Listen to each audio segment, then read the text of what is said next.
आङो सासे प्रिन्सिपाल महरै आसाम सरकारनि केबिनेट मिटिंआव मोनसे डिसिसन जादों रुपसी एयारपर्टखौ गुरुदेव कालीचरण ब्रह्मनि मुङाव लानांगौनि बिसोर मोनसे केबिनेट डिसिसन लादों। बेयाव आंहा जोबोरै गोजोननाय दङ।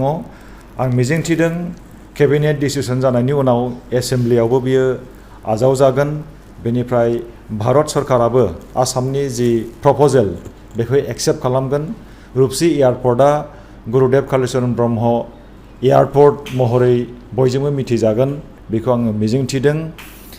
बेनि थाखाय आङो आसामनि मानगोनां chief minister doctor Himanta Biswa Sarma sir, बिटिआरनि मानगोनां CEM मुश्री प्रमद बर' सार, बर'नि नायल' जायल' सासेल' केबिनेट मिनिस्टार उर्खाव ब्रह्म, लोगोसे केबिनेटनि साफ्रोमबो मानगोनां मिनिस्टार बिथांमोननिसिम आङो साबायखर बावदों। गुरुदेव कालीचरण ब्रह्मखौ जोङो बावनो हानाय नङा।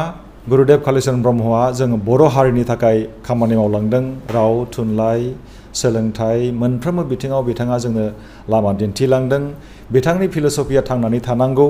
रुपसी एयारपर्टआ गुरुदेव कालीचरण ब्रह्मनि मुङै जायोब्ला बे एयारपर्टआव बेरायफैनाय दावबायफैनाय साफ्रोमबो दावबायारि बिथांमोनहा बिथांनि मुंखौ मिथिगोन, गुरुदेवनि सोमोन्दै मिथिनो नाजागोन।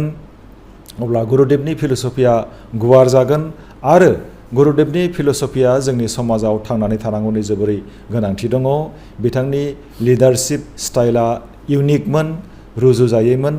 बेबायदि लिडारशिप क्वालिटिखौनो जोङो दिनै लुबैयो साफ्रोमबो लिडारफ्रा जाहाथे गुरुदेव कालीचरण ब्रह्मनि दिन्थिलांनाय हाबा मावलांनाय बे आदबजों जाहाथे जोंनि समाजखौ मोजाङै दैदेनलाङो बेखौनो जों लुबैदों।